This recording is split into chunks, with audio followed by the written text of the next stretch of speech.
आवाज आ रही है? आवाज आ रही है? बैठ जाइए बच्चों, गुड मॉर्निंग। और वही हालचाल ठीक? आपको छुट्टी मिली एक दिन की, सुना मैंने। मंडे की?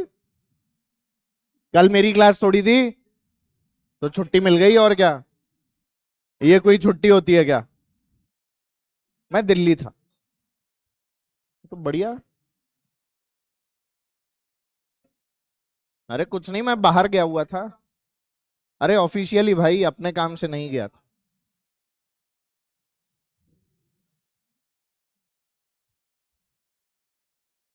बाकी सभी क्लास तो आपकी वैसे ही चल रही होंगी ना, जैसे चलती हैं।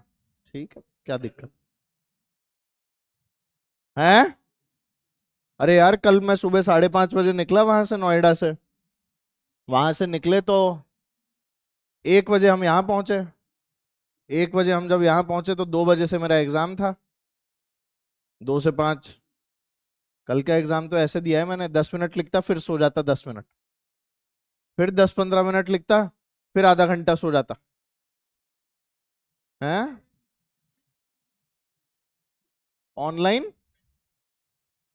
नहीं, ऑनलाइन मैंने मना कर दिया इस साल, नहीं, बहुत साल हो गए यार ऑनलाइन ऑनलाइन। और मैं वैसे भी ऑनलाइन ऐसे नहीं पढ़ाता था कि स्टूडियो में ऑनलाइन पढ़ा रहा हूँ। मैं तो क्लास जो होती है ना बेटा मेरी, वो क्लास में पीछे रहता था कैमरा, वो क्लास रिकॉर्ड होती थी। उससे इफेक्टिव कुछ भी नहीं होता दुनिया में। क्योंकि उसके अंदर हम जो बात कर रहे हैं, तुम लोगों से डायरेक्ट सवाल जवाब होता है। तो जो सबसे पहले जब लेक्चर आए थे ना 2012-13 में, 2012-13 में जो मेरे लेक्चर आए थे, बाकी लोगों के लेक्चर्स आए थे, तो वो वही वाले लेक्चर थे। एंड इसीलिए they were the first lectures in the country. सबसे पहले लेक्चर तो भारत देश में आए थे वो, ग्रीन कलर के बोर्ड पे चौक से पढ़ाते थे। और उससे पहले हम मार्कर से पढ़ाते थे व्हाइट बोर्ड पे। तो उन्होंने बोला नहीं, इसमें क्लियर नहीं आता। हमें बहुत दिक्कत हुई ग्रीन कलर के बोर्ड पे चौक से लिखने में। अच्छा भी नहीं लगता था, अरे यार ये क्या चौक पकड़ा दिया। पर उसके ऊपर राइटिंग आती थी एकदम सुंदर, क्योंकि फ्रिक्शन अच्छा होता है ना। ओ भैया, ऐसे टिक टिक के चलती है ना चौक, यूं गोले बनते हैं उस पे अनशंट। और क्या। अरे अनशंट मतलब अच्छे। तुम्हें अभी तक भाषा समझ नहीं आई क्या मेरी? अनशंट मतलब होता है एकदम बहरंट लेवल के। बहरंट समझते हो? बहरंट मतलब क्या होता है? हाँ। अब इसके अंदर क्या गोला बनाऊं मैं, ऐसे करके यूं यूं यूं हाथ घुमाऊं, इसके अंदर कहाँ घूमेगा हाथ? अरे इसमें और किसमें, और कहाँ घुमा रहे तू हाथ? हाथ ही घुमा रहा है अभी तक। तो मैं ये बोल रहा था, तुम्हारा भी तो टेस्ट था, कैसा रहा? अच्छा हुआ है? कितने लोगों को ऐसा लगता है कि उनके नंबर इंप्रूव हुए हैं पिछली बार से? इंप्रूव मतलब समझते हो ना? पहले टेस्ट से कंपेयर ना करें। अच्छा, फिजिक्स में कितने लोगों के मार्क्स इंप्रूव हुए हैं? क्या बात कर रहे हो? अच्छे से हाथ उठाओ ना, ऐसे पड़ोसी क्या बदबू से मर जाएगा क्या? कितने लोगों के फिजिक्स में मार्क्स कम हो गए इस टेस्ट में, पिछली बार से कम? पिछली बार से कम किसी के भी नहीं है? अरे पिछली बार से कम हो गए, टाइम की कमी पड़ी या कुछ पढ़ाई की? मतलब टाइम मैनेजमेंट की कमी रही, पर घर पे आके देखा होगा तो लगा होगा कि मैं फिजिक्स जो है वो कर लेता, ऐसा लगा? ओवरऑल 600 पार कितने लोग हैं? ओवरऑल 600+। बस 600+, टोटल फिजिक्स में नहीं आते 600। फिजिक्स में 150+। तो क्या तुम फिजिक्स अच्छी कर रहे, बायो खराब कर रहे आजकल? किसका पेपर टफ था? बायो? केमिस्ट्री टफ था?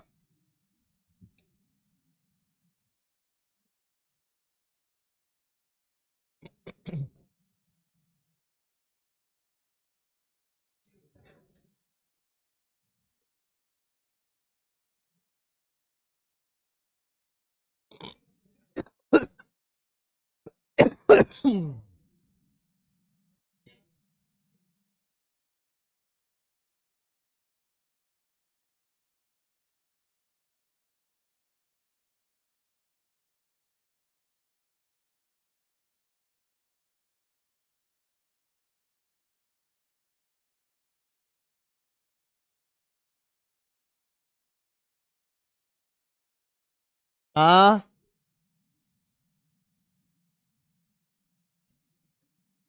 हाँ बेटा क्या बोल रहे, अरे बातें बंद। हाँ किस में डाउट है, क्या हो गया? टेस्ट का पेपर? कौन सा वाला? 45? अबे क्लास का सवाल नहीं किया तूने?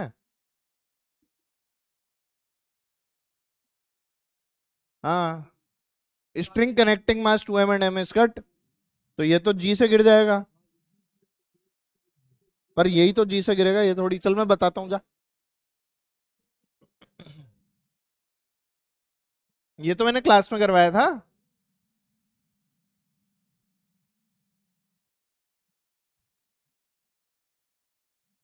अरे रुको, बातें बंद। मैंने क्या बताया था? पहले बनाते हैं जस्ट बिफोर, फिर बनाते हैं जस्ट आफ्टर। जस्ट बिफोर में क्या होगा ये बोलो? M g. ऊपर क्या गया? टी, और टी की वैल्यू कितनी? M g. नीचे क्या लगा? टी, और साथ में इसका 2 mg, तो ऊपर क्या गया? 3 mg। भूल गए? याद है ये जस्ट बिफोर है जस्ट आफ्टर है? जस्ट बिफोर, आफ्टर थोड़ी है भाई। क्या बात? चलो, अब इसको काट दिया। सुनो मेरी बात, इसको काट दिया तो ऊपर कितना रहा? 3 mg, और इस पे नीचे अब क्या रहा? 2 mg। तो एक्सेलरेट ऊपर करेगा ना बेटा। तो कैसे लिखूंगा? 3 mg minus is equal to 2 ma। यहां तुमने ma लिख दिया होगा गलती से, तो कितना आ गया ये? mg is equal to 2 ma। M m a बोलो, g/2, और ये तो फ्री फॉल करेगा। खत्म। ये तो फ्री फॉल कर गया ना, रस्सी कट गई बेचारे की। तो इसका a बराबर g, और इसका कितना आ गया? g/2। m का तो हो गया g, और 2m का हो गया g/2। सेकेंड ऑप्शन आएगा ना, g और g/2। पीछे पास कर दे, पीछे। क्या हो गया? मक्खी, मक्खी को मजा आ जाता है, लाइट जाती पागल हो जाती मक्खी, है ना। इसका आंसर होगा बेटा g और g/2। पहले m का पूछा है ना, अरे पहले किसका पूछा है? तो m का तो हो गया g, और 2m का क्या हो गया? g/2। तो answer will be option B. क्या हो गया, तुमने गलत लगा दिया। तुमने पहले 2m का लगा दिया होगा। अरे यार,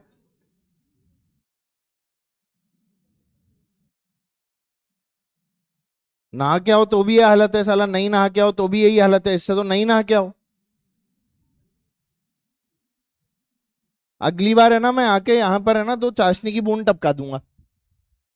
सब वहीं लग जाएंगे, फिर मेरे पास तो नहीं आएंगी कम से कम। और क्या, ये तो फिक्स तरीका होता है मक्खी भगाने का। तुम्हें नहीं पता? एक है ना, एक ग्लास के अंदर थोड़ी सी चाशनी की 2 बूंदें टपका दो, तो सारी मक्खियां उसमें घुस जाती हैं। उस वाले ग्लास को बाहर ले जाके फेंक दो। अरे डिस्पोजेबल ग्लास भाई, स्टील का ग्लास फेंक कर आ जाओगे। मक्खी भगाने की सिंपल ट्रिक।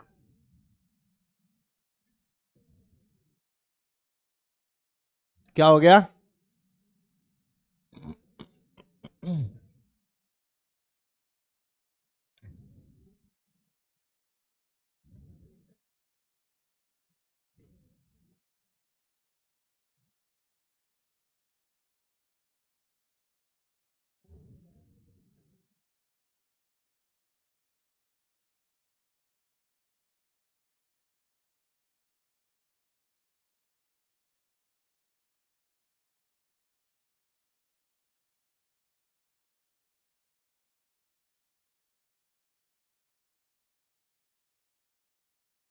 चलो अब इधर ध्यान दो बेटा,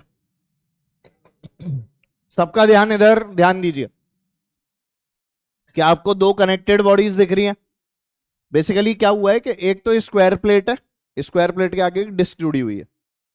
डिस्क कैसी? आधी है पूरी, आधी डिस्क। और इधर क्या बेटा? एक स्क्वायर प्लेट। दिख गया सबको? स्क्वायर प्लेट और ये आधी डिस्क आपस में जुड़े हुए हैं। आपको स्क्वायर प्लेट के सेंटर को ओरिजिन मानते हुए सेंटर ऑफ मास की डिस्टेंस निकालनी है। सिस्टम की। क्या सिस्टम सिस्टम है भाई? मैंने बताया मेरे को, पर पता नहीं है, मैंने बस मीम देखा था। करो जल्दी से।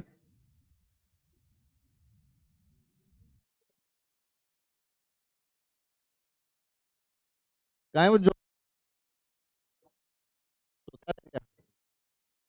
हाँ, फिक्स है उसको। कितने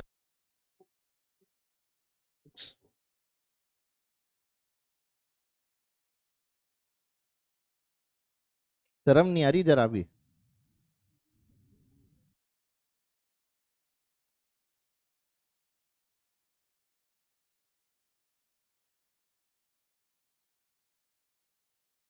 यार चांटा मारूंगा अगली बार। अभी तो पीठ पे ऐसे मारा है, पता।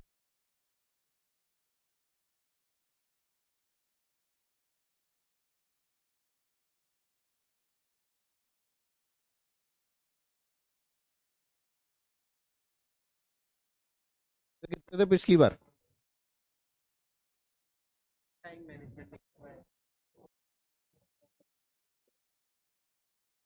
फायदा होगा। बायो में कितना है? हम्म।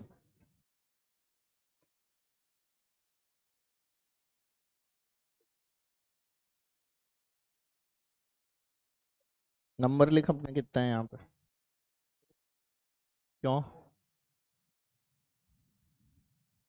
क्यों? डरने की क्या बात है? तो कैसा हुआ है पेपर?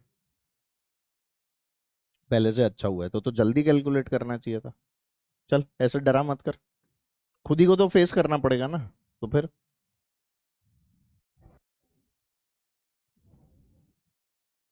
हाँ, क्या सोच रहा है? लिख अपने नंबर वहाँ।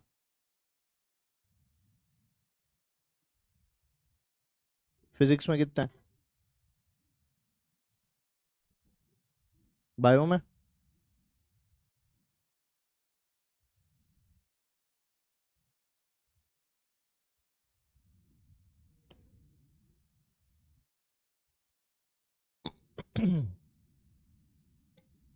बायो में नंबर बढ़ाने पड़ेंगे, से काम नहीं चलेगा। अरे अपनी कॉपी में देख के पढ़ेंगे। वेरी वेरी, इधर देख। नहा के आएगा। अच्छा अच्छा। क्या नाम है तेरा? आर्यन? कहाँ से आर्यन? छत्तीसगढ़ में किधर से? रायपुर के पास? रायपुर के पास, वैसे रायपुर के पास ही है सब कुछ वहां तो, भिलाई, दुर्ग, बिलासपुर।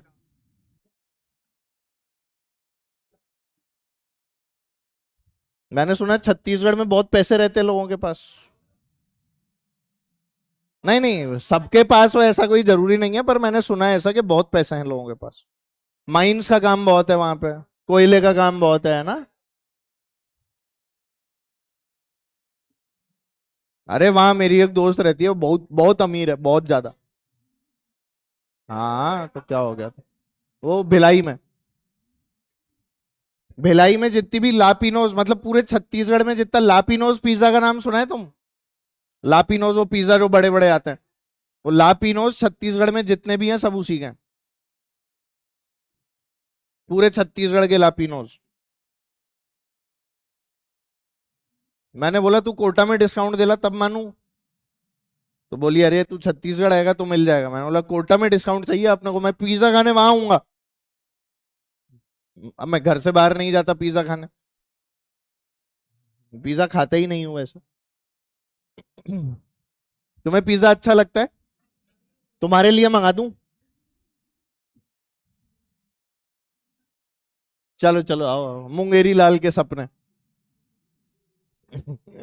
चलो आओ। इसको बोला बेटा C1, इसका सेंटर ऑफ मास कहीं यहाँ होगा, इसको क्या बोला? C2। ये डिस्क है कि रिंग है? डिस्क डिस्क क्या है बेटा ये? और ये एक स्क्वायर प्लेट है। इसका तो सेंटर में होगा, यहां से कितनी डिस्टेंस R पे, ठीक है, पर इसका सेंटर में होगा क्या? डिस्क का कहाँ होता है? 4r/3 या 2r/π? 4r/3 इसका रेडियस r है, ये दिख गया तुम्हें? चलो बहुत बढ़िया। तो ये डिस्टेंस रहेगी कितनी है सेंटर ऑफ मास तक की? 4r/, ये जानते हो कि नहीं? हाफ डिस्क निकलवाया था ना। अब इस वाली चीज को हम अलग से बना लेते हैं। यहां क्या रखा है बेटा? C1, और यहां क्या रखा था बोलो? C2। यार बोलते ही नहीं। C1 पर कितना मास रखा है वो लिखना होता है, तो बोलो M1 कैसे लिखूं? कैसे लिखते हैं बोलो? Sigma times of mass area. Mass लिखने के लिए एरिया बोल इसका 2r का स्क्वायर। कितना आ गया बेटा? 4 सिग्मा r स्क्वायर। अरे यार ये भूल गए क्या? याद है? M2 बोलो इसका मास सिग्मा पाई r स्क्वायर, पर बटा 2 भी करना पड़ेगा क्या? आधी है ना बेटा इसलिए। ठीक है, ये दोनों वैल्यूज को यहां पुट कर दो।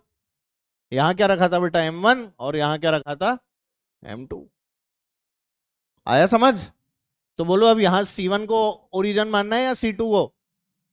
तो बोलो RCM की वैल्यू M2r/M1 + M2। अच्छा इसमें R कितना लूंगा भाई? ये वाली डिस्टेंस बोलो, ये प्लस ये डिस्टेंस कितनी है? R। और बेटा ये कितनी है? 4r/, तो ये डिस्टेंस कितनी हो गई? R + 4r/। थोड़ा कैलकुलेशन पार्ट है इस वाले क्वेश्चन में, है ना भाई? इसको यहां पे पुट कर दो R की जगह। तो M2 बोलो सबसे पहले कितना है? Sigma pi r²/2। R बोलो अब, R + 4r/3 डिवाइड करो किससे? M1 + M2, मतलब 4 sigma r² plus sigma pi r²/2। Solve कर लो। तुम्ही को करना है, ऐसे मत देखो गंदे गंदे मुंह बना के। ऐसे देख रहे हूं कौन सॉल्व करेगा? खुद से नहीं हो रहा होगा इसलिए हमको बोल रहा। खुद से करो। हाँ बेटा, कौन सा पार्ट नहीं आया बोल बेटा।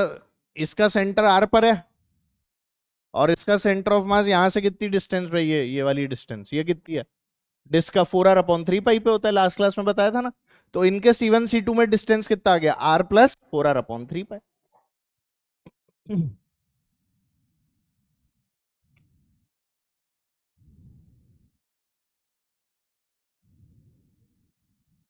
कल तो मैंने क्या भयंकर चीटिंग की है एग्जाम में।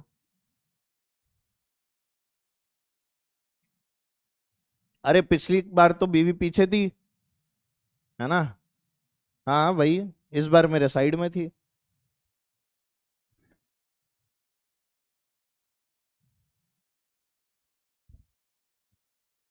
नहीं, इस बार हम दोनों को ही कुछ नहीं आता था ना। वो मेरे भरोसे गई थी, मैं उसके भरोसे गया था, और हम दोनों भगवान भरोसे गए थे। अरे इस बार तो मैं पढ़ के ही नहीं गया था ना भाई। पिछली बार तो पढ़ने की जरूरत नहीं थी। अरे अब मेरे को क्या पता जॉफरी चौसर ने क्या लिखा है? अजीब अजीब से ऑथर्स के नाम यार। Chaucer, Spenser, Malfi, what.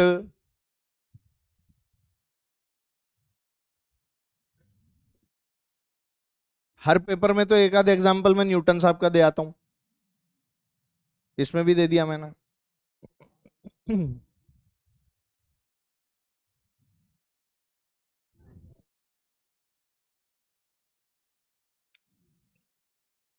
कौन से क्वेश्चन में लिखा था इस बार मैंने न्यूटन के बारे में? हाँ, क्या है ना, why do we prefer lie over the truth. एक क्वेश्चन था कल के पेपर में। पेपर दिखा।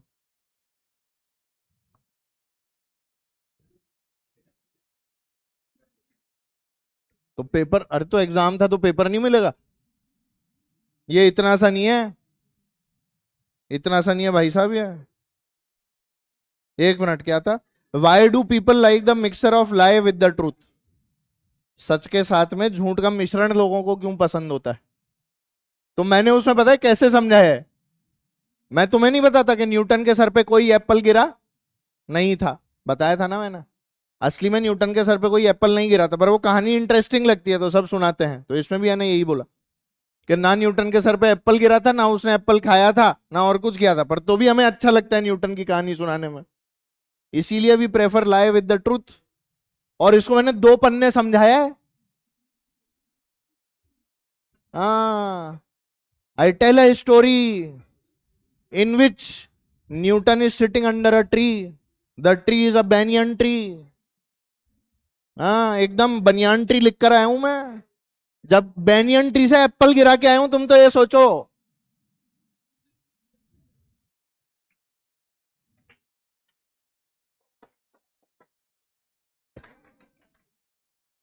The roots were coming like this. Children were playing around, hanging on the roof. अरे इंग्लिश में कहानी तो लिखनी पड़ेगी ना यार।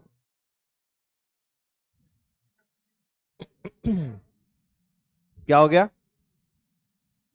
अरे बढ़िया, पेपर अच्छा था, बस मेरे को नाम नहीं पता थे राइटर्स वगैरह के। चलो क्वेश्चन लिखो, find the centre of mass from the origin. Find the centre of mass from the origin. अब बस इतना ही सवाल है बेटा।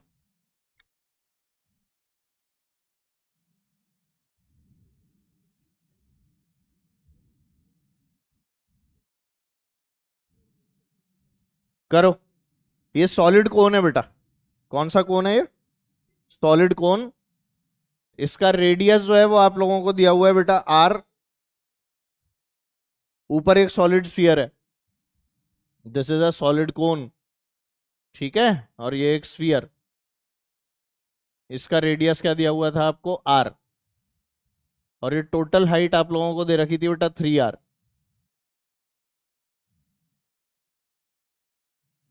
ठीक है। सेंटर ऑफ मास निकालना, ये लोकेशन है 0,0।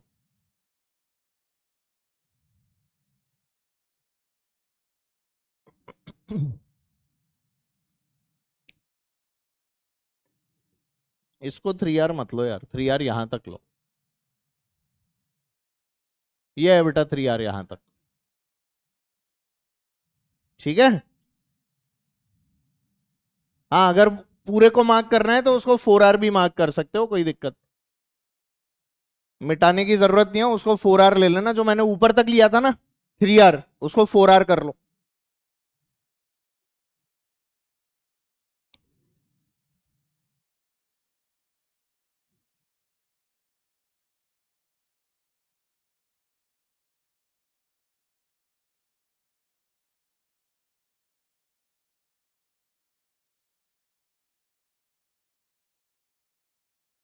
करो।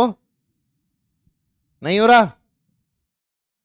इसका मास ले लो m, इसका ले लो 2m।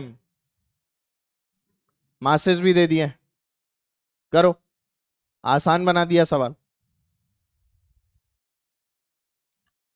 सॉलिड कोन का सेंटर ऑफ मास याद है कहां होता था?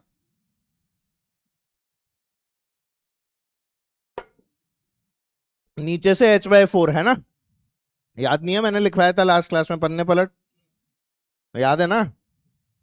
करो सब। इंस्टाग्राम पे चैट कर रहा है, खोल के दे मेरे को।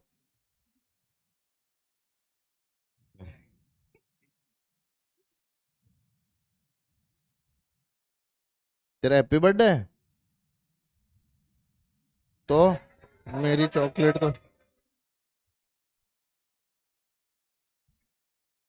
कोई बात नहीं, मेरे को चॉकलेट खिला देना।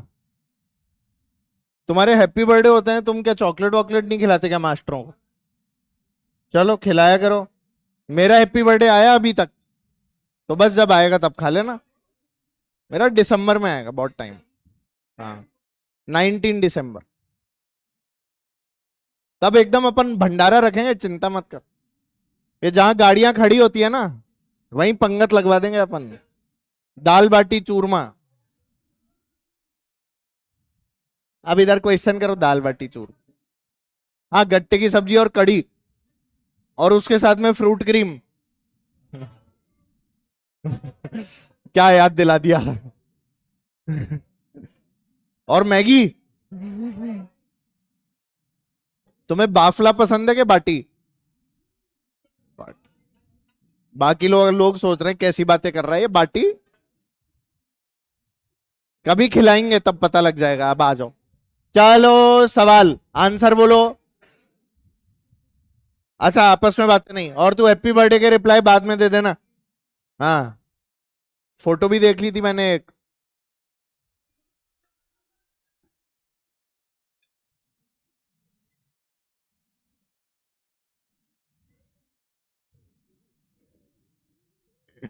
चलो हाँ जल्दी बोलो, R3R हो गया ये। अच्छा अगर सॉलिड कोन है तो हमें पता है कि इसका सेंटर ऑफ मास इसका कहां पर होता है, बोलना H/2। H/4 सही है। इसकी हाइट कितनी है 2R, तो इसका सेंटर ऑफ मास कहां जाएगा 2R/4, मतलब कहां पर बेटा R/2, तो इसका सेंटर ऑफ मास आ गया R/2। XCM तो जीरो ही होगा ना। चलो चलो बातें बंद, ये R/2, तो इसका सेंटर ऑफ मास ये आ गया, इसको हमने क्या बोल दिया बेटा C1। इसका सेंटर ऑफ मास तो इसके सेंटर में, इसको क्या बोल दिया बेटा C2। अब मुझे बताओ C1 से लेकर C2 के बीच में कितनी डिस्टेंस है भाई, दिस इज R। और उसके बाद में ये कितना है बेटा, ये 2R में से R/2 हटाओ। अरे ये लेंथ कितनी है 2R है ना, अगर ये बेटा 2R है और 2R में से क्या घटाना है R/2, तो क्या बचा 3R/2, तो ये हो गया R और ये कितना हो गया 3R/2। समझ गया तेरे को? देखो R+3R/2 कितना होता है बेटा, बहुत बढ़िया। तो अब ये ऐसे जमे हुए हैं, देख ये कितना है बेटा C2, ये क्या है C1, और ओरिजिन इधर है। C1 C2 को रेफरेंस मानना है या ओरिजिन मानना है? ओरिजिन अलग है इस बार, C1 रेफरेंस नहीं है। मैंने ऐसा नहीं बोला कि C1 को रेफरेंस मानो, क्या बोला है बस पोजीशन ऑफ सेंटर ऑफ मास। तो इस बार ओरिजिन अलग है, ना तो C1 है 0 0 ना ही C2 है 0 0, तो दोनों के कोऑर्डिनेट आएंगे। बोलो कैसे लिखूंगा, यहां से यहां तक की डिस्टेंस कितनी है बेटा R/2, और इन दोनों के बीच की अभी अभी क्या निकाल ली 5R/2। तो मुझे बता ये वाली डिस्टेंस कितनी हो जाएगी 5R/2 plus R/2 is 3R। अरे हाँ ये तो है भी 3R वैसे भी, बोलो ना। चलो अब सॉल्व कर लें इसको ओरिजिन मान के, बोलो क्या आ जाएगा YCM आएगा M1R1, M1 कितना है M, R1 बोलो R/2 प्लस M2 बोलो इंटू 3R, यहां से नापोगे ना तो कितना आएगा, और divided by M1 plus, answer नहीं आया। इस बार ओरिजिन अलग कर दिया है, यहां क्या रखा है बेटा M1 और यहां क्या रखा था M2, ये ओरिजिन है।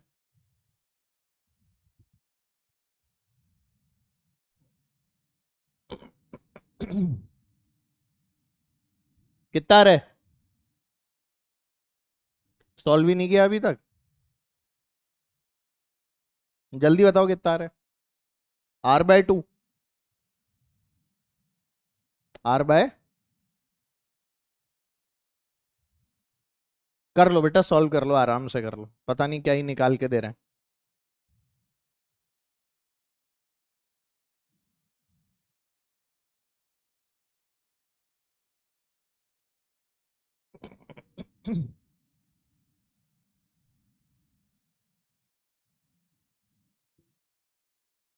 (13R/6), और किसी का कुछ?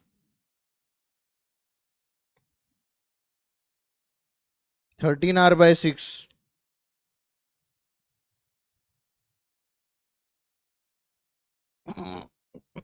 नहीं आया। 13R/2R से थोड़ा सा बड़ा है ना, अरे देखो ना 2R से बड़ा है अपना आंसर, यस और नो? 2R से बड़ा है, 2R से बड़ा है तो सोच स्फीयर के अंदर आ रहा है। क्वेश्चन सुनना, अब ये सवाल क्या पूछा गया था, सवाल में तुमसे ये पूछा ही नहीं था कि सेंटर ऑफ मास की लोकेशन क्या है।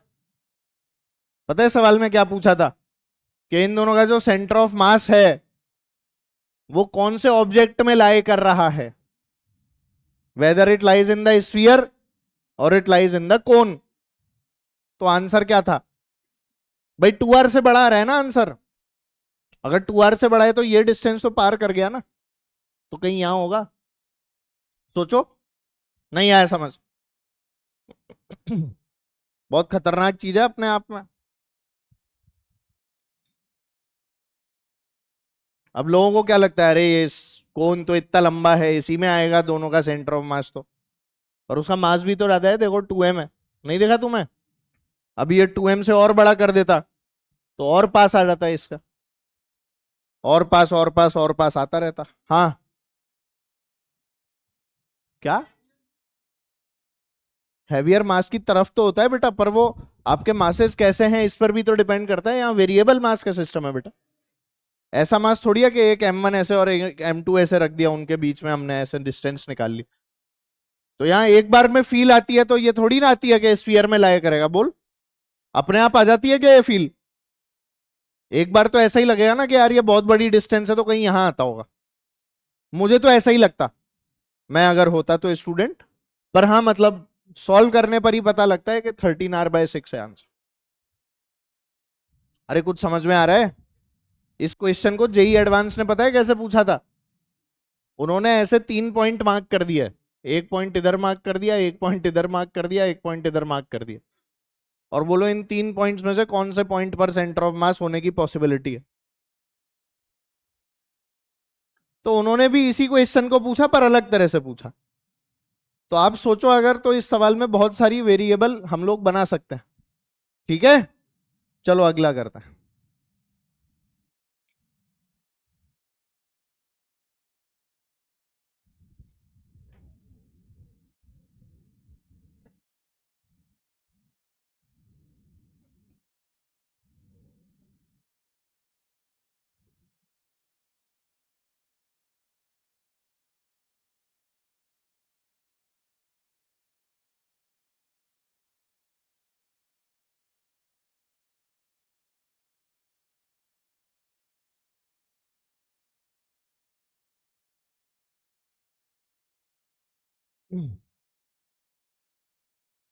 सेंटर ऑफ मास,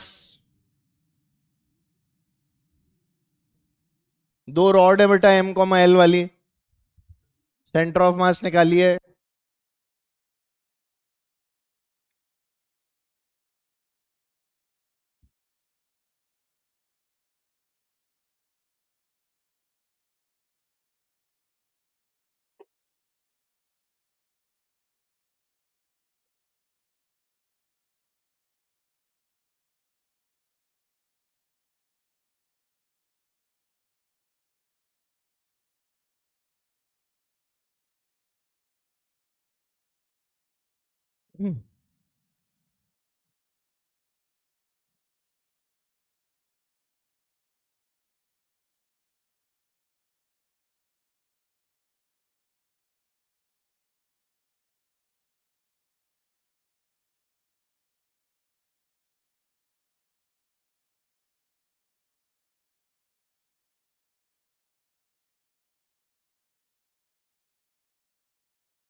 नहीं आया?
आज कौन सा डे है? ट्यूसडे। 5:20।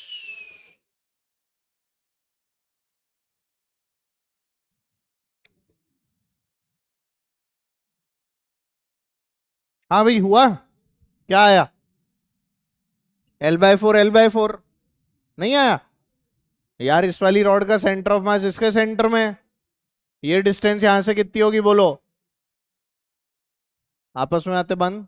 बेटा अब इधर ध्यान दो, बहुत मौका मिल गया आज बात करने का। यहाँ देखो सब लोग, इस वाली रॉड का सेंटर ऑफ मास इधर, ये डिस्टेंस भी बोलो L/2। अब ये भी L/2 ये भी L/2, सबको नजर आ गया? ओरिजन तो ये है ना बेटा, आई कैप जे कैप की जरूरत नहीं है, ओरिजन तो ये है ना। इस ओरिजन के हिसाब से बताओ क्या लिखूंगा? RCM। अगर ओरिजन हमने यहां पर मान लिया तो एक्स और वाई अलग अलग लिखूं, तो XCM बोलो बेटा कितना आ गया? इस वाला XCM इसमें तो है, इसमें है क्या बेटा XCM? बोलो M×L/2 plus M×0 upon M+M। ये आया कि नहीं समझ में? पक्का आ गया इसको?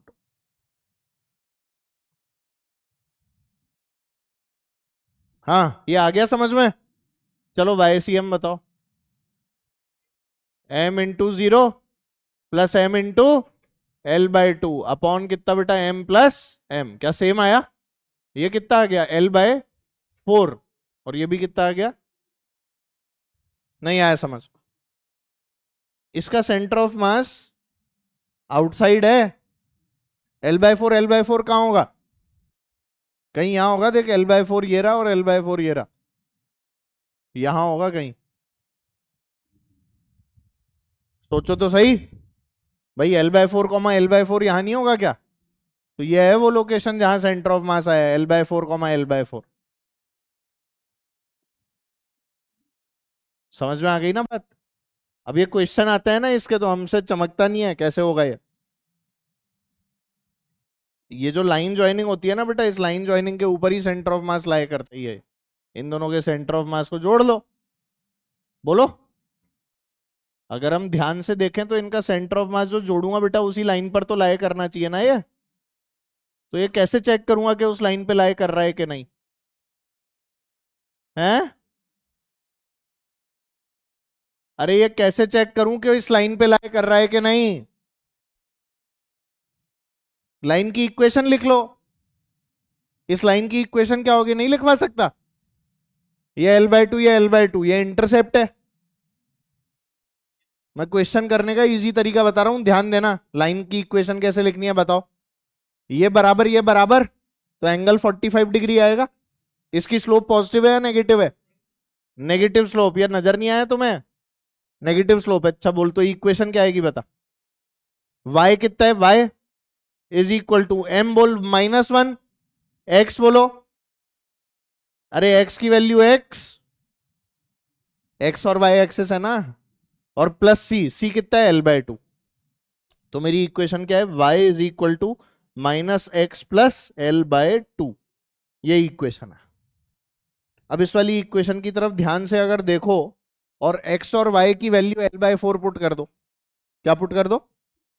चलो पुट करते हैं। L/4 is equal to -L/4 plus L/2। अरे यार, इस L/4 को इधर ले जाऊं, कितना हो गया? L/2 बराबर हो पो। अरे हैंस प्रूव्ड। होपो कैसे हो गया ऐसा? इसकी बहुत लंबी कहानी है। अरे यार हमारी मैडम लिखती थी ना हैंस प्रूव्ड, बहुत छोटा था मैं, तो मेरी मैम इतने बड़े बड़े डॉट लगा देती थी तो मेरे को वो ओ लगता था। तो मैं जब स्कूल में गया, मैंने भी एग्जाम दिया, तो मेरे को होपो होपो ही लगता था। मैंने एग्जाम दिया तो मैं सब जगह बड़े बड़े ओ बनाकर आ गया। LHS बराबर RHS नहीं करते थे बचपन में, मैंने बड़े बड़े ओ बना दिए उसके अंदर। तो वो मैडम को लगा ये हैंस प्रूव्ड की जगह ओपो ओपो क्या लिख कर आया है। फिर वो पेपर दिखाते ना अपने को स्कूल में रिजल्ट वाले दिन, तो वो पेपर देख रहे थे, तो उसने सारे क्वेश्चन में ऐसे ओपो ओपो को काट रखा था। अच्छा मैडम वो मोटी सी थी थोड़ी, उनको लगा वो मुझे छेड़ने को हिप्पो हिप्पो लिखना चाह रहा है। तो मेरे पिताजी भी बोले देख के, कोई बेटा ये तूने होपो होपो क्या मैम को देख कर लिखा था? मैंने बोला नहीं पापा, मैम को देख के क्यों, मैम ही लिखती है रोज बोर्ड पे होपो होपो, कि मैम हम लिखती हैं होपो होपो। तो पापा ने बोला ये बोल रहा है आप लिखते हो बोर्ड पे होपो, आपने क्या नंबर काट रखे हैं इस चीज के? मैथ्स में इस चीज के नंबर काट दिए मेरे।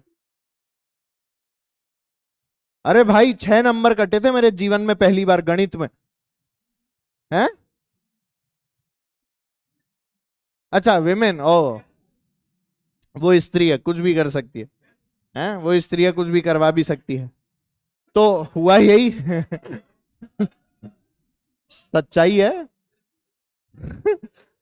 उनको जब बताई ये वाली बात, तो उन्होंने बोला oh my God how cute. फिर उसने मेरे 6 नंबर बढ़ा दिए, मेरे 100 के 100 हो गए वापस। पर अबे तीसरी चौथी क्लास में था मैं। पर मेरा तो अब होपो ही हो गया। अरे आ गया समझ। अब पता है क्वेश्चन कैसा आता है, मेरी बात को बहुत ध्यान से सुनिएगा। ऐसे आप लोगों को बेटा रॉड शॉर्ट बना के दे देते हैं, रॉड बना के दे देंगे आप लोगों को। और जरूरी नहीं है कि हमेशा यूनिफॉर्म में ऐसे भी हो, एक 2 एम वाली दे देंगे तो हम लोगों को भाई ये एक्ससीएम वाईसीएम निकालने के तरीके तो होते हैं, चलो बहुत बढ़िया होता है, मजा आता है ना। पर अगर मान लो हमें एक ऐसा सिस्टम बना के दे दिया, तो उसको चेक करने का एक तरीका होता है जिसमें हम सीधे ऑप्शन जो है ना वो पुट कर सकते हैं। इसमें मैंने क्या किया है, ऑप्शन ही तो पुट किया है। अरे मेरे पास एक ऑप्शन था L/4, मान ले इस वाले क्वेश्चन का है ना। तो मेरे को चेक करने का एक तरीका मिल गया, मैंने जल्दी से इक्वेशन लिखी, इक्वेशन में पुट किया, तो मेरा आंसर सही आ गया। तो जो सॉल्यूशन इस लाइन को सेटिस्फाई करते हैं, वो वाले सॉल्यूशन इस क्वेश्चन को सॉल्व करने के हो सकते हैं। ठीक है, सॉल्यूशन सेटिस्फाई करना चाहिए लाइन को। चलो खैर छोड़ो, तुम्हें ये तो समझ में आ गया ना। ठीक है, बहुत बढ़िया। ऐसे देख रहे हैं मेरी तरफ, पता नहीं कौन सी गणित पढ़ा रहा है। ऐसा लग रहा था क्या तुमको? हाँ गणित तो थी, अबे ये इतनी नीचे कैसे आ गया आप? अच्छा मैंने ही गलत जगह से शुरू किया है। कोई बात नहीं।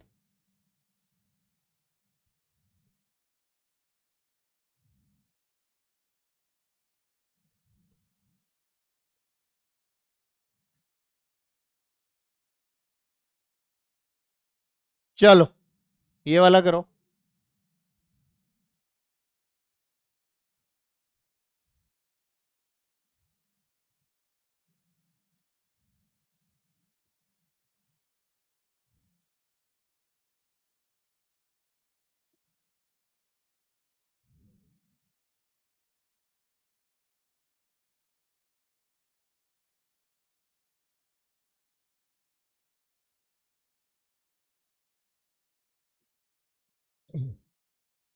चलो भाई, इस सिस्टम का सेंटर ऑफ मास, ये प्लेटें हैं बेटा ए साइड की। कितनी साइड की प्लेट है ये? ए साइड की प्लेट्स हैं जो रखी हुई हैं, आपको इस सिस्टम का सेंटर ऑफ मास बताना है क्या? करो जल्दी।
आंसर आ गया।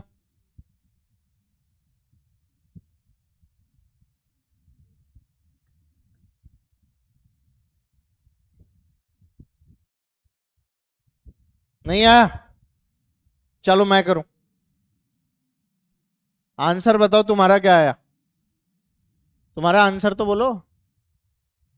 नहीं आया कुछ भी? एक्स और वाई दो अलग अलग आए होंगे ना। अच्छा, इस प्लेट का सेंटर ऑफ मास यहां, ये बोलो a/2 a/2। अभी इसका बोलो कितना? 3a/2 a/2। और यहां बोलो बेटा a/2 3a/2। पहले बोलो ये चमका तुम्हें? ये क्या लिख दिया sir? Coordinates of centre of मास। भाई इसका सेंटर ऑफ मास इधर है, इस वाली का इधर है, इस वाली का इधर है। ये डिस्टेंस एक्स में क्या होगी? a/2। और वाई में भी क्या होगी? अब यहां पे तो a+a/2 करूंगा ना बेटा, तो 3a/2। और वाई में कितनी है? a/2। यहाँ x में तो वही है बेटा a/2, पर y में कितनी है? a+a/2। नहीं दिखा? कोऑर्डिनेट्स मार्क कर लिया। अब क्या लिखना है? m1 x1 m2 x2 वाला फॉर्मूला। तो बोलो पहले xcm क्या आएगा? m मास दिया हुआ है ना सबका, तो बोलो पहले वाले का m×a/2, दूसरे का बोलो m×3a/2, और तीसरे का बोलो m×a/2। तीनों हो गए? 1 2 3 सही। टोटल मास बोलो 3m। अब चलो YCM भी लिखवा दो। पहले वाले का बोलो m×a/2, दूसरे वाले का बोलो m×a/2 वापस, और तीसरे वाले का बोलो m×3a डिवाइडेड बाय मास कितना बेटा? हो गया। नहीं आया? खत्म। ऊपर वाले का कितना आ रहा है बेटा? 5a/, ये भी एक जैसा नहीं आ पा रहा। 5a/6। और दूसरे वाले का 5a/, अबे यार मैं ही सॉल्व कर देता हूँ, छोड़ो तुम रहने दो, मैं ही सॉल्व कर रहा हूँ। ये क्या हो गया? ma/2 मतलब ma है ना, प्लस 3ma/2 अपॉन कितना हो गया? 3m। ये हो गया 5ma/2 है ना, अपॉन 3m। 5/3 आ रहा है, 2 3 = 6, 5/6 बिल्कुल सही है। 5/6 आ रहा है ना तुम्हारा। अब ये भी निकाल लूं, ये सेम ही तो आ रहा है, तो अलग अलग क्यों दे रहे हो तुम लोग? एक बोल रहा है 5a/3, एक बोल रहा है 5a/6, ऐसा क्यों? चलो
चलो भाई इधर देखो, सारे बच्चों की नजर इधर, और क्वेश्चन को समझेंगे। सबसे पहले तो देखो हेडिंग क्या है बेटा? कैविटी। कैविटी क्या होती है? खाली जगह। Cavity is a blank space, एक ऐसी खाली जगह जो चारों तरफ से बंद होती है। जैसे दांतों में कैविटी हो जाती है ना, तो छेद सा हो जाता है दांत में, है ना, कैविटी। किसकी बात हो रही है? तुमने वो देखी है पिक्चर बुद्ध हस्त वाला, कुंफू, कुंफू असल? कुंफू असल में देखा है वो एंड में उसको बुद्ध हस्त वाला कुंफू दिखाता है, तो यूं अपना हाथ कर देता है यूं, वो दीवार टूट जाती है पीछे की। हाथ करता है वो, दीवार में क्या बन जाती है? समझ में आ गया? जैसे इस दरवाजे में कैविटी कहाँ है, बीच का कांच, तो ऑल दीज आर कैविटीज। ये सब क्या कहलाती है बेटा, कैविटीज कहलाती हैं। अब कैविटी के लिए हमारे पास तो थी नहीं कैविटी, हमने घूसा मार के उसको अलग से निकाला। तुम सोचो ना, दरवाजा पूरा बना होगा या पहले वो बना होगा? अरे नहीं भाई, पहले दरवाजा बनता है, बाद में इस हिस्से को निकाल देते हैं दरवाजे में से। ऐसे थोड़ी कि उसके चारों तरफ दरवाजा बनाते हैं, बावड़े हो क्या बिल्कुल ही। पहले ये बनाई सर, उसके चारों तरफ ये बना दिया, मतलब बिल्कुल ही। अच्छा है तुम इंजीनियर नहीं बन रहे। हाँ हाँ, नहीं अच्छा है इंजीनियर नहीं बन रहे। पर ऐसे इंसान, बेटा इंसान का ऑपरेशन करो और उसे जोड़ो ना, तो ऐसा नहीं कि चल इंसान को बाद में जोड़ेंगे, पहले पेट वेट ला के जोड़ देते हैं। अंदर से बाहर नहीं चलते, बाहर से अंदर चलते हैं, बावड़े कहीं के। पता लगा पेट को तो पहले ही सिल दिया ऊपर से, अब सोच रहे हैं अब अंदर का सामान कैसे सिलेंगे। भाई साहब पहले कहां से आता है, बाहर से आता है, फिर चीजें बीच में से हटा दी जाती हैं, जानते हो ना ये। तो कैविटी हमने ऐसे ही बनाई। एक डिस्क थी हमारे पास, क्या थी बेटा, डिस्क का सिग्मा केजी पर मीटर स्क्वायर पे मास डिस्ट्रीब्यूशन दे रखा था। अच्छा डिस्क होगी तो सिग्मा ही होगा, डिस्क होगी तो ध्यान रखिएगा, डिस्क है मतलब सिग्मा है, लैम्डा और रो तो नहीं होगा, ये पक्की बात है। अब इस वाली डिस्क के अंदर हमने मारा घूसा भच, और जैसे ही हमने घूसा मारा भच, वैसे ही इसमें से एक R/2 वाला जो छोटा सा टुकड़ा ऑफ डिस्क था वो बाहर गिर गया, घूसा मारने पर भड़ाक। तो घूसा मारा तो क्या हुआ, R/2 वाला हिस्सा इससे बाहर गिर गया। सीधा बैठ जा बेटा। हाँ, R/2 वाला हिस्सा जैसे ही इससे बाहर गिरा, तो हमारे पास में क्या बच गया, बस ये। तो इसका सेंटर ऑफ मास वहीं रहेगा क्या जहां पहले था? अभी तो सेंटर ऑफ मास यहां था ना, पर जब ये निकाल दिया तो बता कहां जाएगा? क्या इसके इधर चला जाएगा? आपको उसकी नई लोकेशन बतानी है। क्या बतानी है आपको? New location of the centre of मास। अब इस सवाल को सॉल्व कैसे किया जाता है उस तरीके को और देख लेते हैं। मेरे को पहले मास बताओ कैसे लिखूंगा, इसका भी और इसका भी अलग अलग। पहले बताओ इस पूरे का मास क्या होगा। इसका मास मैंने m1 मान लिया। What is m1? Sigma pi r square. कोई शक? अच्छा इसका बता, m2 sigma pi r square by 4। क्यों? r की वैल्यू r/2 है, तो sigma pi r square. Area से मल्टीप्लाई करूंगा ना सिग्मा है तो sigma into area, sigma into area. कोई शक? अब एक चीज को इमेजिन करना, छोटी सी बात है पर इमेजिन हो जाएगी। जिस मास को आपने कैविटी की तरह बाहर निकाल दिया, अगर उस मास के बारे में बात करें तो क्या मैं ऐसा बोल सकता हूं कि m2 मास जो है, जो m2 मास है, उसको हमने बाहर से लाके इस कैविटी पे रख दिया नेगेटिव मास मान के? एक बार बताना मेरे को, इस पूरे का मास m1, पूरे का मास विद कैविटी है ना, पूरे का मास। अभी ये भी लगा हुआ है, ये पूरे का मास लिखा है, ये कंप्लीट, तो ये भी है उसके अंदर। तो बता कितना मास है, m1। अब मैं ऐसा बोल रहा हूं कि मैं बाहर से माइनस m2 मास ले आया, टोटल मास m1 माइनस, नहीं आया समझ? मैं इसको ये नहीं बोल रहा कि मैंने m2 मास निकाल दिया, मैं इसको कैसे बोल रहा हूं, सोचने की नई दिशा दे रहा हूं आपको।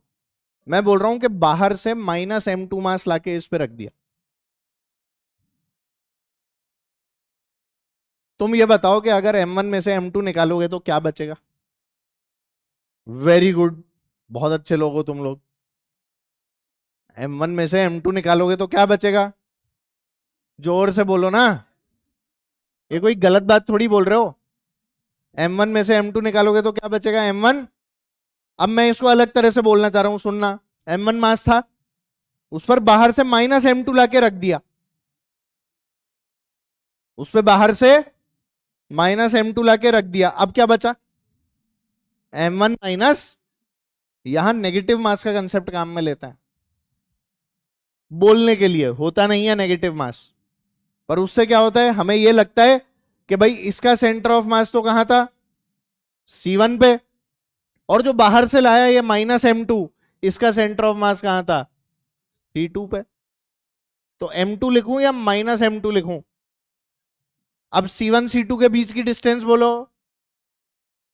अरे r/2, कौन सी बड़ी बात हो गई, C1 C2 की डिस्टेंस कितनी हो गई बेटा, r/2। और C1 पे कितना मास रखा है, m1, और C2 पे क्या रखा है, m2। क्या दोनों की वैल्यू पता है? अगर आप ध्यान से देखेंगे तो m2 की जो वैल्यू है वो -m1/4 है। इसको m बोल ले, चल इसको m बोल लूं, तो इसको क्या बोल सकता हूं, -m/4 नहीं बोल सकता, m2 इज -m/4। तो यहां कितना मास रखा हुआ था बोलो, m, है कि नहीं, और यहां क्या रखा हुआ था, -m/4। तो दो पार्टिकल सिस्टम का सेंटर ऑफ मास निकालना नहीं आता, क्या होता है बोल,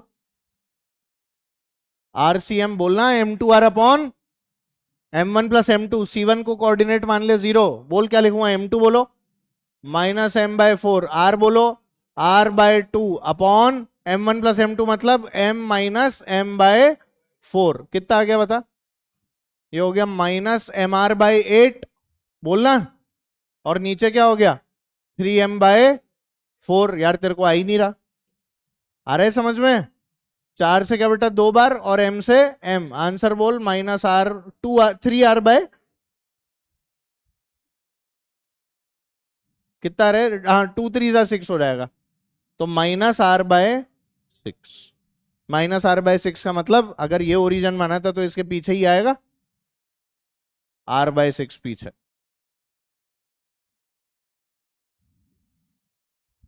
नहीं आया समझ, मैंने सिंपल से स्टेप किए है, वापस सुन लो एक बार और बता रहा हूं मेरे स्टेप्स क्या क्या थे।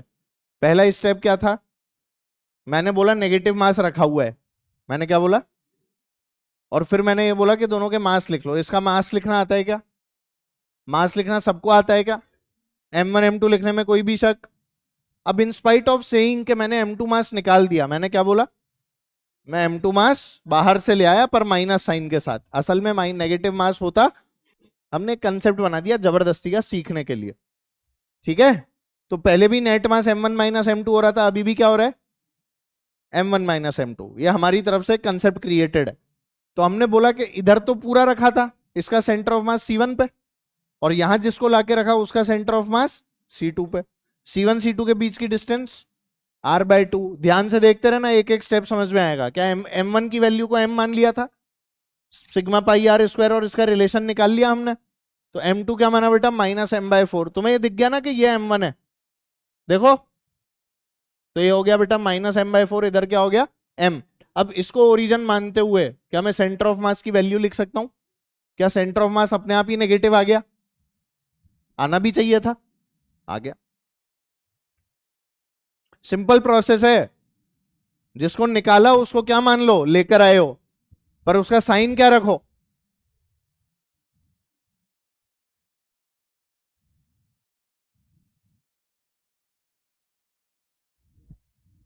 आ, किसी भी स्टेप में कोई भी डाउट हो तो अभी पूछ लो।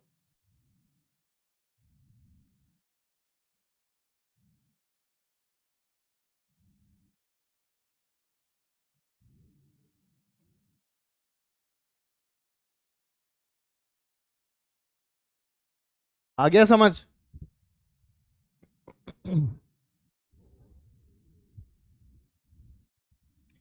आपस में बातें मत करो, अगर समझ नहीं आया तो मुझसे पूछो। सर दोस्त का समझाया हुआ एकदम भयंकर समझ में आता है, नो, एकदम निकल जाएगा, एकदम नहीं रुका तो गो।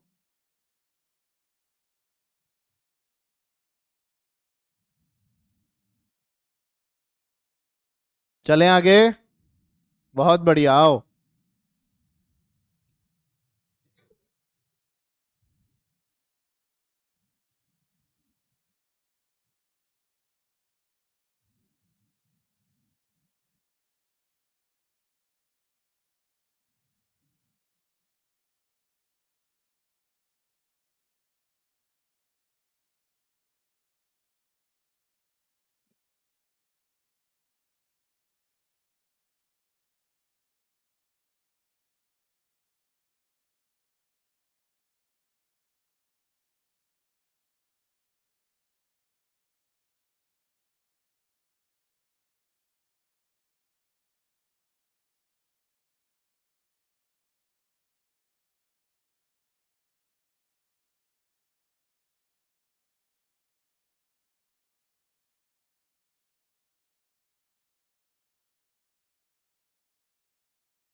हो गया।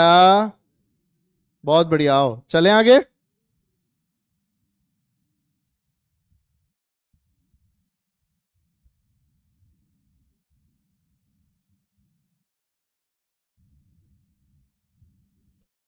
जल्दी से बना लो भाई, इस बार आपको डिस्क ना देके स्फीयर दिया हुआ है। क्या दिया हुआ है बेटा? स्फीयर दिया हुआ है, सेम कंसेप्ट एकदम। ये आर बाई, ये आर है ना, और इसके अंदर से हमने एक R/2 वाला स्फीयर जो है वो बाहर निकाल दिया। सॉलिड स्फीयर, कैसा स्फीयर है ये? सॉलिड स्फीयर, हॉलो से कुछ भी बाहर नहीं निकलेगा। अच्छा, स्फीयर है तो इसमें लैम्डा सिग्मा रो क्या होगा? रो, केजी पर मीटर क्यूब। मतलब इस बार आप लोगों को क्या लिखना पड़ेगा? वॉल्यूम मास लिखने के लिए करो। R/40, 14। जल्दी करो भाई, कुछ लोग ने आंसर निकाल लिया है।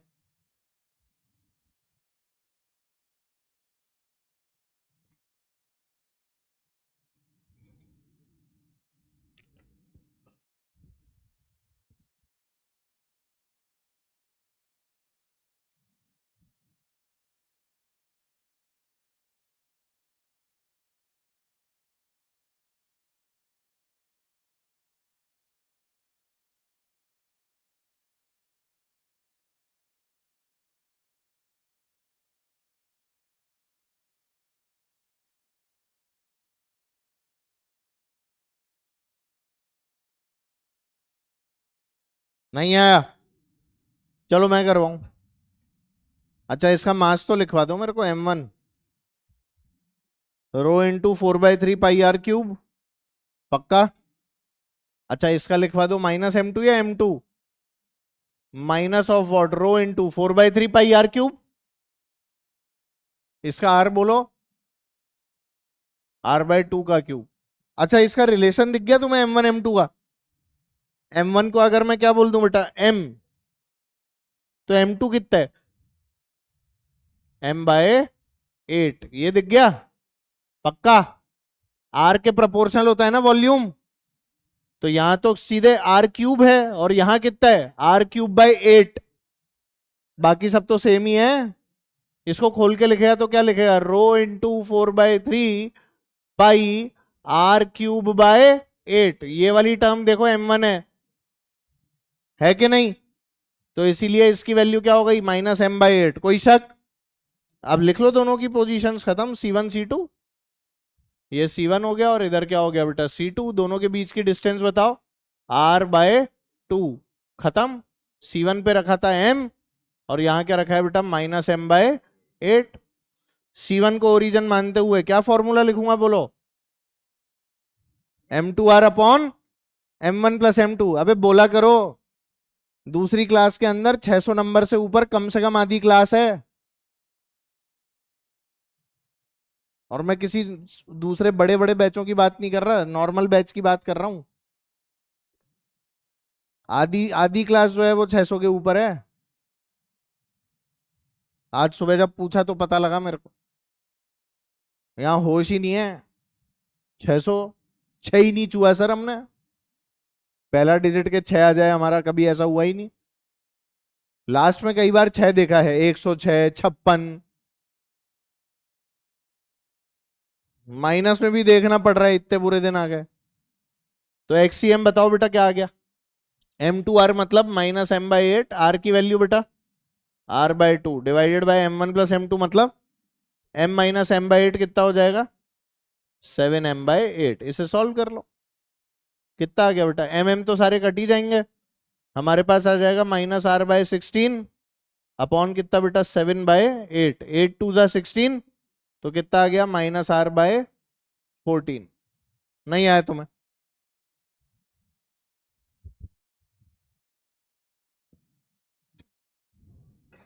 सॉल्व एक लाइन में हो जाता है, कोई ऐसी दिक्कत थोड़ी है उसमें। अब ये तो टफ सवाल है। टफ क्यों हो गया? क्योंकि वॉल्यूम लिखना पड़ा। लोग बोलते हैं वॉल्यूम लिखना तो टफ होता है। अब तुम्हें अगर मान लो स्फीयर का वॉल्यूम ही नहीं पता, कि स्फीयर का वॉल्यूम क्या होता है 4/3 πr³ तो टफ ही लगेगा फिर। स्फीयर का एरिया नहीं पता, 4πr² जानते हो क्या होता है एरिया स्फीयर का? 4πr²। डिस्क का πr²। तो भाई ये तो लिखने आने चाहिए ना, पता नहीं क्या करते रहते हो। चल ये करके दिखा।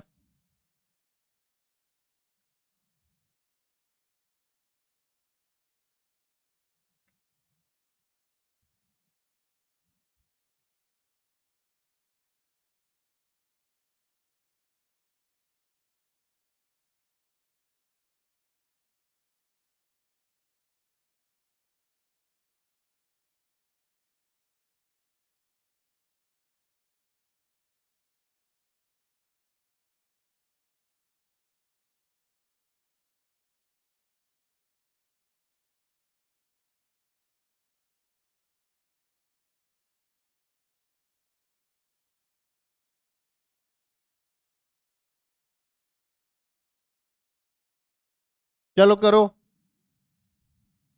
सेंटर ऑफ मास, ये घूसा मार के निकाल दिया है, दिख गया ना घूसा किसको पड़ा है? हाँ, हमें नहीं पड़ा, बस इतना बहुत है। आपस में बतियाओ मत, सवाल सॉल्व करो।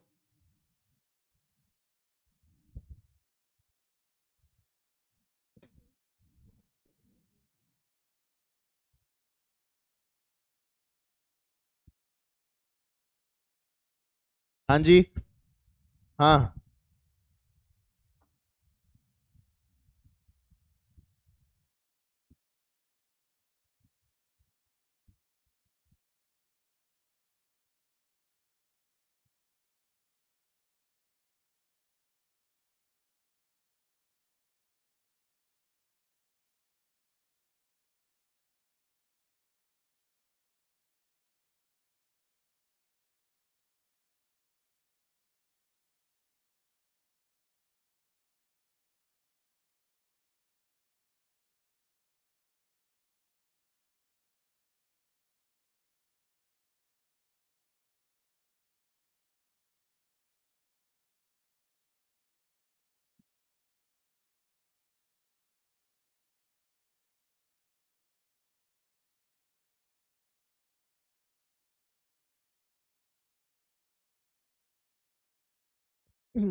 बहुत टाइम लगा रहे हो भाई, क्या हो गया? कोशिश कर रहे हो? इतनी कोशिश, क्या आंसर ही नहीं आ रहा? क्या आया? r/6, r/7 या -r/7? -r/7। इसको ओरिजिन माना होगा C1 को, है? चलो करें, आओ चलो, पहले तो मास लिखवाओ इसका। ये प्लेट है, रेक्टेंगुलर प्लेट ही दिख रही होगी तुम्हें, क्या दिख रहा है? कुछ और तो नहीं दिख रहा। तो इसका मास क्या होगा? Sigma 4r×2r। बोलो सही है? ये कितना आ गया बोलो? 8 सिग्मा r²। और इसका क्या लिखा बेटा? m2। ये तो m1 हो गया। इसका बोलो? Sigma r²। रिलेशन दिख गया? m2 कितना है? m/8 या 8m? m/8 बोलो। अबे इसके कंपैरिजन में तो 8 8 गुना कम है ना। चलो एनीवेज, आप चाहो तो, अगर आपको अपॉन में खेलने में दिक्कत होती है तो आप m2 को m मान लो, तो ये कितना हो जाएगा 8m। बोलो मजा आ रहा है? खत्म, वैल्यू पुट कर दो। तो क्या आ जाएगा एक्सीएम, C1 C2 के बीच की दूरी भी r दे रखी है, तो कोई दिक्कत ही नहीं है। m2 बोल, m माइनस साइन के साथ, r बोलो r upon m1 plus m2 यानी 9m। क्या हो गया? तुमने कुछ और कर दिया, तो आंसर क्या आ गया माइनस r बाय, तुम्हारे तो गलत आ रहे थे, माइनस क्यों आया?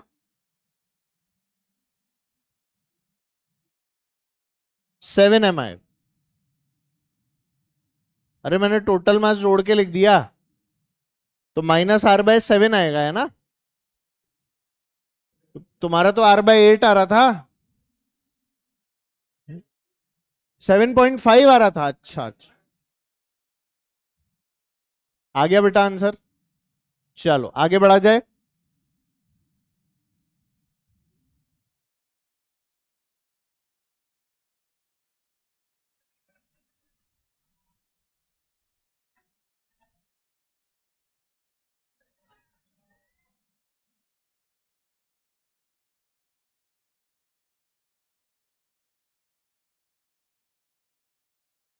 मैं बहुत दिन से सोच रहा आउटिंग पे जाऊं जंगल जुंगल में, हो गई।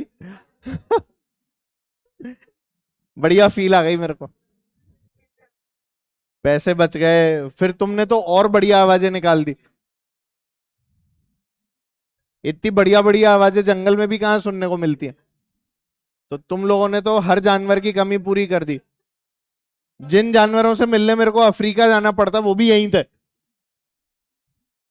इसी बात पे बाटी खिला दो। हाँ चलो भाई, हेडिंग डालो जल्दी से, motion of centre of mass, motion of centre of मास। चलो अच्छा, मेरे को छोटी छोटी सी बात बताते रहना तुम खुद। ये हो गया बेटा m1 मास, और इधर कितना मास रखा था m2 मास। मुझे बताया m1 m2 पे फोर्स लगाता है क्या अट्रैक्टिव, और m2 भी m1 पे एक अट्रैक्टिव फोर्स लगाता है। क्या ये वाली फोर्सेस बराबर होती हैं? मैग्नीट्यूड में बराबर होती हैं, मैग्नीट्यूड में, पर डायरेक्शन तो अलग अलग होती है, ये हम लोग जानते हैं, है ना? Magnitude wise they are same and direction is different. अगर मैं इंडिविजुअली m1 बनाऊं तो उस पर क्या नेट फोर्स 0 है? m1 पे नहीं है। इंडिविजुअली m2 बनाऊं तो m2 पे नेट फोर्स 0 है? नहीं है। पर अगर इसको एक सिस्टम मान लूं, क्या मान लूं बेटा? सिस्टम मान लूं, तो बोलो क्या एफ नेट की वैल्यू 0 है? बस यही तो बताना है। तो मुझे बता, अगर एफ नेट 0 है तो F net equals to m a होता है, तो मास 0 है या एक्सेलरेशन? एक्सेलरेशन 0 है, मास 0 हो सकता है? मास 0। तो हम लोग बोलते हैं कि अगर एफ नेट 0 है, इसका मतलब ये नहीं है कि बेटा मास 0 हो गया। इसका मतलब क्या है? Acceleration of the centre of mass is equal to what? क्योंकि मास तो 0 हो सकता ही नहीं है। समझ गया ना भाई? 0 मास थोड़ी ना हो सकता है, या तो चीज होती है या नहीं होती है। अगर है एफ नेट 0 है तो मास तो रहा होगा, और इसीलिए बेटा एसीएम की वैल्यू क्या आ गई यहाँ पे? 0। यानी acceleration of the centre of mass is taken to be 0 in such cases. क्या ये वही केस हो गया जिसमें हम बोलते हैं centre of mass is at rest? Centre of mass is at, पर रेस्ट पे रहने के लिए एसीएम 0 होना जरूरी है या वीसीएम 0 होना जरूरी है? वापस सोचना मैंने क्या बोला। एसीएम 0 होगा तो सेंटर ऑफ मास रेस्ट पे होगा, या वीसीएम 0 होगा तो सेंटर ऑफ मास रेस्ट पे होगा? एसीएम, एसीएम वीसीएम दोनों। सर वीसीएम 0 होना चाहिए। एसीएम अगर 0 हुआ तो वीसीएम कांस्टेंट भी हो सकता है। वीसीएम कांस्टेंट है तो रेस्ट पे हो? रेस्ट पे नहीं हो, नेट फोर्स 0 है। अरे इफ वीसीएम इज 0, अगर वीसीएम क्या रहे 0, तो क्या एसीएम 0 होगा? अगर वीसीएम कांस्टेंट है तो भी एसीएम क्या होगा? होगा कि नहीं? ये बात समझ में नहीं आई। तो वीसीएम 0 होना तो स्पेशल कंडीशन है, कांस्टेंट भी तो हो सकती है। तो पूरी तरह से सेंटर ऑफ मास अगर रेस्ट पे है तो वीसीएम को क्या होना पड़ेगा? नहीं आया समझ में? ACM 0 डज नॉट मीन के centre of mass is at rest. यहां VCM कांस्टेंट भी हो सकती है। सारे पॉइंट लिखवाऊंगा एक एक करके, अभी चीजें देखते जाओ। ACM यहां से 0 आ गया। मैंने तुमसे पूछा RCM की वैल्यू क्या लिखते थे अपन बचपन में? M1R1 प्लस, यही लिखते थे ना, M2R2 अप टू। नोट करते जाना इसको, इसमें कोई ऐसी रॉकेट साइंस नहीं बता रहा, पर समझने वाली चीज है, सुनते रहना कान खोल के। अपॉन क्या होता था बेटा? M1 plus M2 up to Mn, है ना? इसे अगर आप लोग टाइम के रिस्पेक्ट में डिफरेंशिएट कर दो, क्या कर दो बेटा? इसे टाइम के रिस्पेक्ट में डिफरेंशिएट, तो we are differentiating this with respect to time. तो ये क्या बन जाएगा बेटा? dr by dt। तो ये बन गया drcm बाई dt, जिसे हमने प्यार से क्या नाम दिया बेटा? vcm, यानी velocity of the centre of mass. और इसकी जो वैल्यू है वो क्या आई हमारे पास? m1v1 plus m2v2 up to mnvn upon total mass, यानी m1 plus m2 up to mn। आई कुछ बात समझ में? अरे बोल दो। और यही VCM को अगर हमने क्या कर दिया? दोबारा differentiate with respect to time, note करते जाओ। तो हमारे पास में क्या आ गया? ACM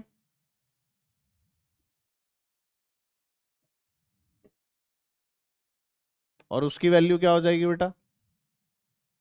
M1A1 plus M2A2 up to MnAn divided by M1 plus M2 up to Mn। ये क्या हुआ? कौन सी वैल्यू है?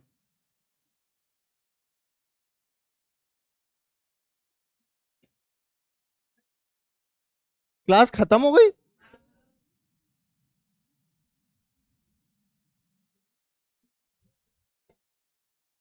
हैं? 10:05 पे खत्म हो जाएगी? मैं पढ़ा,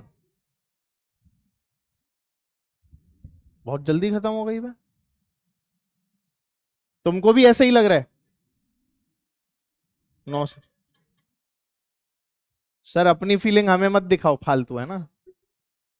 अच्छा, फीलिंग क्या म्यूचुअल होती है? मुझे लग रहा है तो तुमको भी लगा होगा, मुझे पता है ये वाली बात। अच्छा, पहले एक चीज बता। हाँ तुम अच्छा पढ़ रहे हो, वो तो है ही, वो तो ऑब्वियस है। तुम अच्छा नहीं पढ़ोगे तो मैं कैसे अच्छा कर पाऊंगा, इसीलिए। हाँ तो जल्दी बोल, ये वाली बात आ गई समझ? सब डिफरेंशिएट करते गए है ना, तो हमारे पास में ये वाली वैल्यूज निकल के आती रहे। अब मैं एक दो स्टेटमेंट बोलूंगा, ध्यान से सुनना। VCM 0 होने का मतलब है V1 V2 V3 भी सब 0।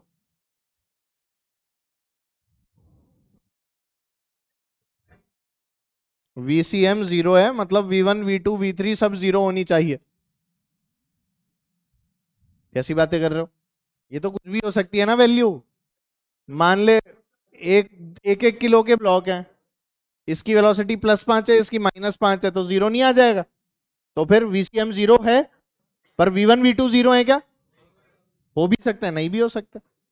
तो ये एम्स के सवाल हैं, एक एक लाइन के, वन लाइनर्स लिखते जाना, एक एक करके लिखवा रहा हूं मैं, लिखो।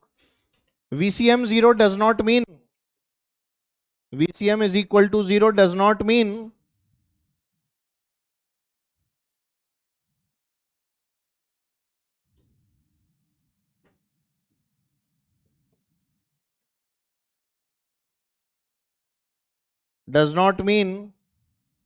V1 V2 V3 are 0।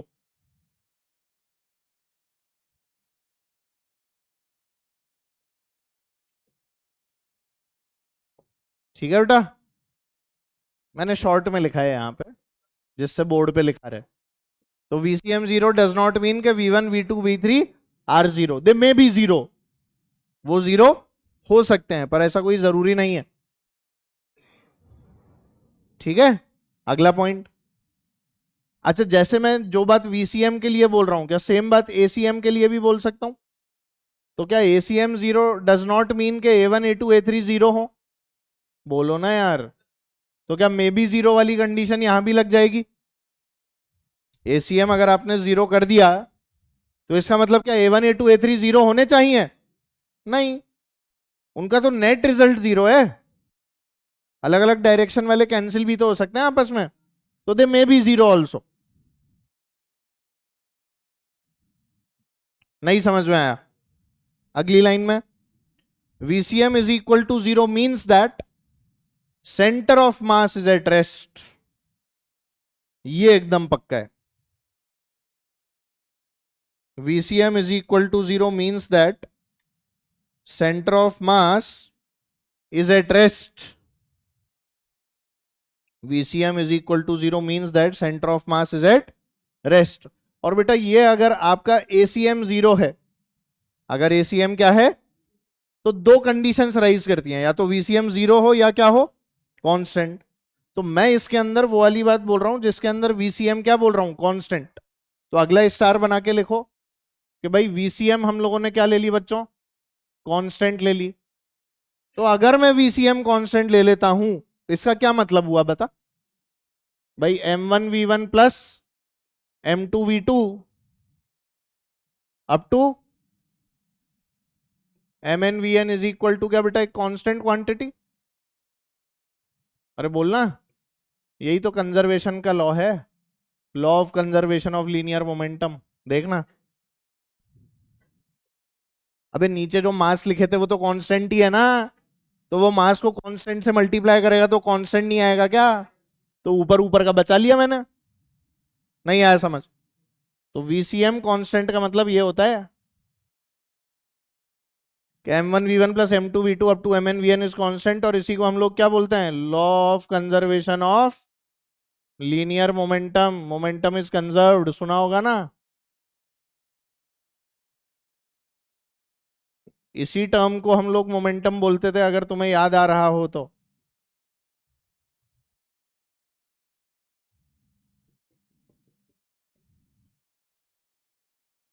Net momentum system का। पर ये सिर्फ कब है, जब VCM 0, जब VCM कांस्टेंट है। समझ गए? ACM तो ऑब्वियस है जीरो है। जब जब सिस्टम पे नेट फोर्स जीरो होगा तब हम बोलेंगे कि मोमेंटम इज कंजर्व। ध्यान रखिएगा, मैं यहां लिख रहा हूं, if F net is equal to zero on a system then momentum is conserved. और उसका स्पेशल केस क्या हो गया, VCM 0।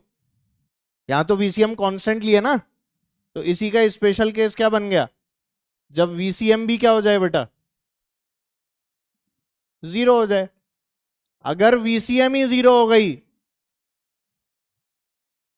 तो सेंटर ऑफ मास रेस्ट पे आ गया ना। VCM 0 का मतलब क्या हो गया, centre of mass is at rest. और फिर देख, यहां से कहां पहुंचा तू, जो तू पहले भी लिख चुका है, याद आ गया। Up to MNRN is equal to what, constant. ये लिखा था ना M1R1 बराबर M2R2। अरे भूल गया क्या? एक क्वेश्चन में जिसमें 2 किलो को कितना सरकाऊं, 2 को 8 मीटर सरका दिया, तो बताओ 4 किलो को कितना सरकाऊं के सेंटर ऑफ मास मूव ना करे। आपका आंसर 4 मीटर आया था। वहां मैंने इस वाले फॉर्मूले को ऐसे बताया था, M inversely proportional to x. तो M1 X1 is equal to क्या होता है, M2 X2। याद आ रहा है? वही चीज पर वापस आ गए। याद कर, वहां एक कंडीशन बोली थी मैंने, क्या बोली थी, centre of mass is at rest, तभी ये लगाना है। वो देख निकल के आ गया फॉर्मूले से। तो वो सारी चीजें सत्य हैं, बाकी इसके ऊपर और PhD करेंगे अगली क्लास में, ठीक है, डोंट वरी। तो नेक्स्ट क्लास में हम लोग फिर जो कोलिजन वाली जो चीजें होती हैं, इम्पल्स, मोमेंटम थ्योरम, कोलिजन, इन सब के बारे में बात करेंगे, ठीक है ना।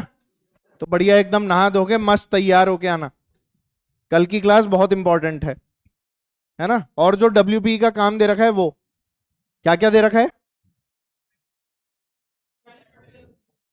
3 और 4 है ना, ठीक है।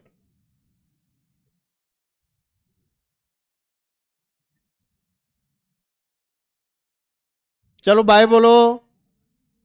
Bye bye.